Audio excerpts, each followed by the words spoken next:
नमस्कार। आज हम हिंदी साहित्य के एक बहुत ही कह सकते हैं महत्वपूर्ण उपन्यास पर बात करने वाले हैं।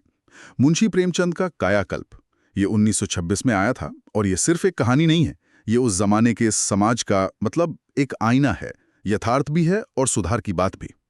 हमारे पास जो जानकारी है वो कायाकल्प नैतिक उत्थान और सामाजिक सुधार नाम के एक विश्लेषण पर आधारित है।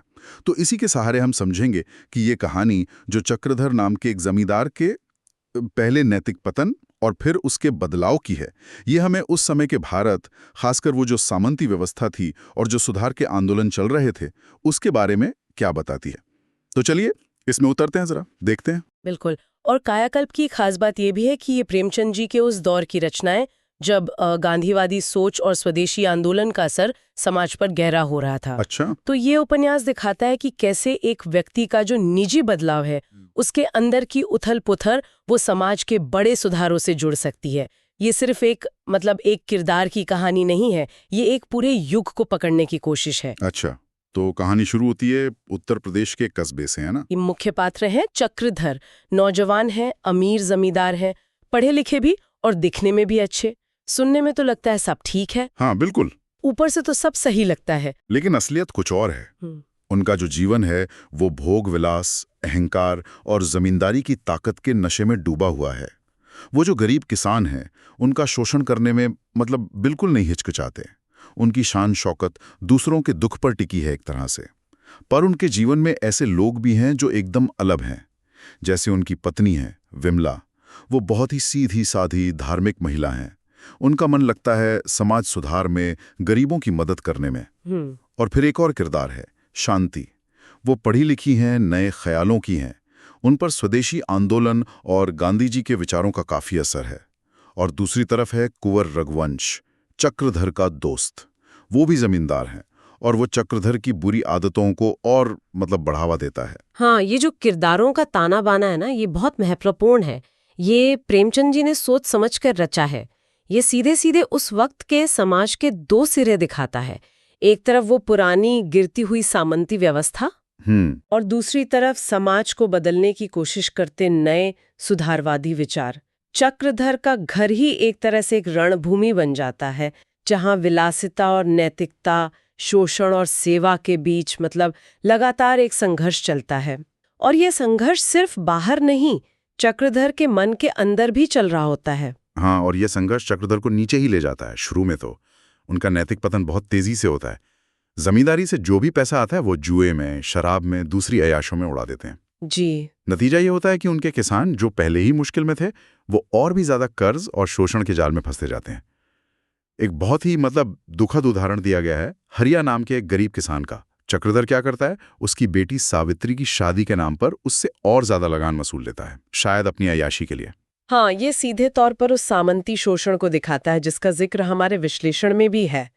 ये सिर्फ एक घटना नहीं, ये उस पूरी व्यवस्था का प्रतीक है। जरा सोचिए, एक पिता जो बेटी की शादी के लिए पैसे जोड़ रहा है, उस पर यह कैसा सितम है। बिल्कुल। लेकिन बात सिर्फ शोषण तक ही नहीं रहती। चक्रधर पर सामाजिक और नैतिक दबाव भी बढ़ने लगता है।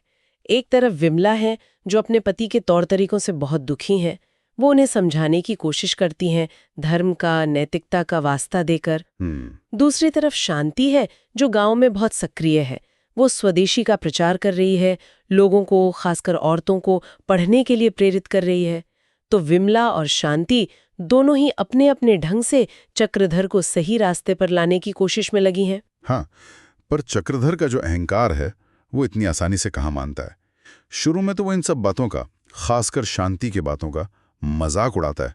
उसे लगता है ये सब बेकार की बातें हैं। जी बिल्कुल, उसे अपनी शान शौकत और ताकत का नशा है। लेकिन फिर धीरे धीरे हालात बदलते हैं। एक तरफ उसकी अय्याशियों की वजह से जमींदारी पर कर्ज चढ़ता जाता है, साहूकार पैसे मांगने लगते हैं, अंग्रेज अफसर भी दबाव डालते हैं। हाँ, और यहीं पर बाहरी दबाव और अंदरूनी कश्मकश दोनों एक साथ आते हैं।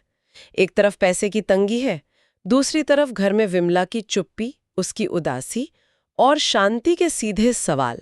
और यहाँ ये सवाल उठता है कि आखिर कोई इंसान बदलता कैसे है। क्या बाहरी मजबूरी उसे बदलती है या अंदर से कोई आवाज आती है। अच्छा सवाल है। कायाकल्प में शायद दोनों का ही रोल है। शांति की जो दृढ़ता है और विमला की जो सादगी और नैतिकता है वो धीरे धीरे शायद अनजाने में ही चक्रधर के मन पर असर डालने लगती है। हालांकि उसका दोस्त वो कुंवर रघुवंश उसे लगातार पुरानी राह पर खींचने की कोशिश करता रहता है। और फिर कहानी में वो बड़ा मोड़ आता है। एक ऐसी घटना होती है जो सब कुछ बदल देती है, जो चक्रधर को अंदर तक हिला देती है। वही किसान हरिया, हाँ, हरिया, जिसकी बेटी सावित्री की शादी के लिए चक्रधर ने बेरहमी से लगान वसूला था। वो बेचारा दहेज इकट्ठा नहीं कर पाता। नतीजा ये होता है कि सावित्री की शादी टूट जाती है और वो इतनी निराश हो जाती है कि आत्महत्या करने की कोशिश करती है। ये घटना एक धमाके की तरह है। जब चक्रधर को अपनी करतूतों का, अपने शोषण का भयानक नतीजा अपनी आंखों के सामने दिखता है, उसे एहसास होता है कि उसके ऐशो आराम की कीमत कोई और चुका रहा है अपनी जिंदगी से। ये उसके लिए एक आईना बन जाता है जो उसे उसकी असली घिनौनी सूरत दिखा देता है। ये उसके नैतिक पतन का कह सकते हैं सबसे निचला बिंदु है और यहीं से शायद उसके ऊपर उठने की संभावना बनती है। बिल्कुल। इसी घटना के बाद चक्रधर का असली कायाकल्प शुरू होता है। कायाकल्प मतलब काया का पलट जाना, एक नया जीवन, एक तरह का पुनर्जन्म। हाँ, वो बिल्कुल टूट जाता है, पश्चाताप करता है, अपनी सारी गलतियों को मानता है और सिर्फ मानता नहीं, उन्हें सुधारने की कोशिश भी करता है। वो एक बड़ा फैसला लेता है, किसानों को उनकी जमीन का कुछ हिस्सा लौटाने का, जो उस जमाने के जमींदार के लिए बहुत बड़ी बात थी। बहुत बड़ी बात। फिर वो खुद स्वदेशी आंदोलन से जुड़ जाता है, खादी पहनने लगता है और अपनी सारी वो भोग विलास की आदतें छोड़कर एक सादा मेहनती जीवन जीने लगता है। और यहीं पर उपन्यास का जो शीर्षक है कायाकल्प, वो सार्थक होता है। ये सिर्फ बाहरी बदलाव नहीं है, ये एक गहरा अंदरूनी नैतिक बदलाव है। और इसमें विमला की जो धीरज भरी प्रेरणा थी और शांति की जो सक्रियता थी, दोनों का बहुत बड़ा हाथ है। ये दिखाता है कि कैसे एक इंसान का निजी पश्चाताप और बदलाव समाज में एक अच्छी लहर पैदा कर सकता है। गांव का माहौल भी बदलने लगता है, स्वदेशी की आत्मनिर्भरता की बातें होने लगती हैं। हाँ, और इसमें जो महिला पात्र हैं विमला और शांति, उनका रोल बहुत अहम हो जाता है। बिल्कुल, वो सिर्फ बेचारी दुखियारी औरतें नहीं हैं, वो बदलाव लाने वाली ताकतें हैं। उनका साहस, उनकी समझ कहानी को दिशा देती है। तो उपन्यास का अंत जो है वो काफी हद तक सकारात्मक है, आशावादी है।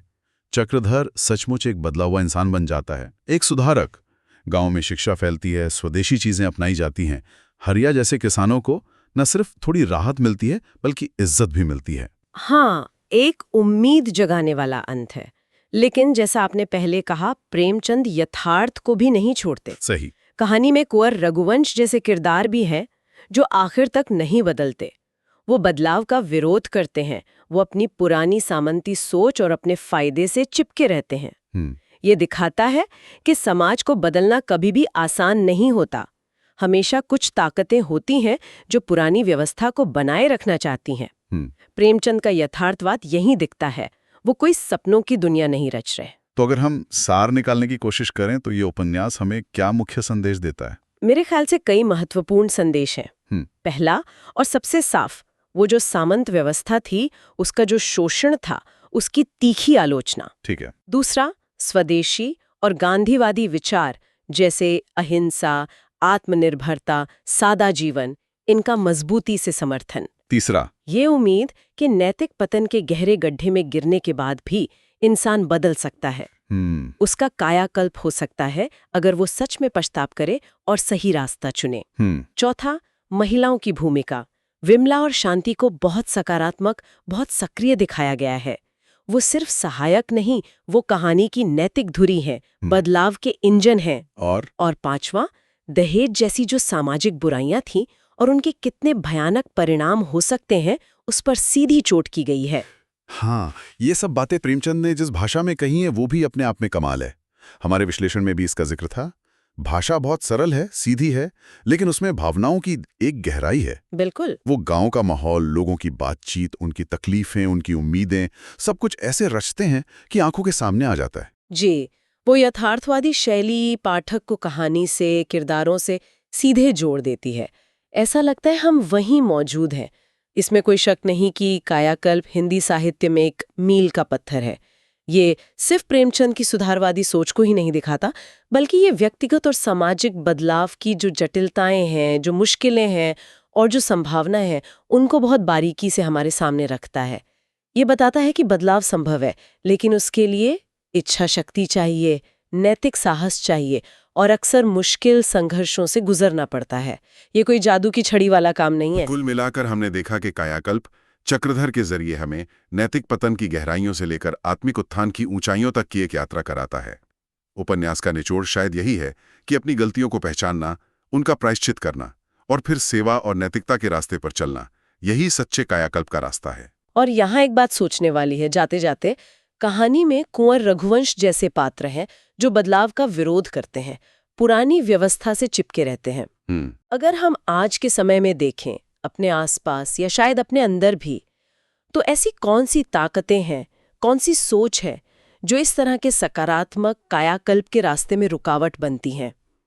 वो कौन से रघुवंश हैं जो हमें या समाज को बदलने से रोकते हैं? इस पर सोचना शायद आज भी उतना ही जरूरी है जितना प्रेमचंद के समय में था। बिल्कुल। इसी विचार के साथ आज की ये चर्चा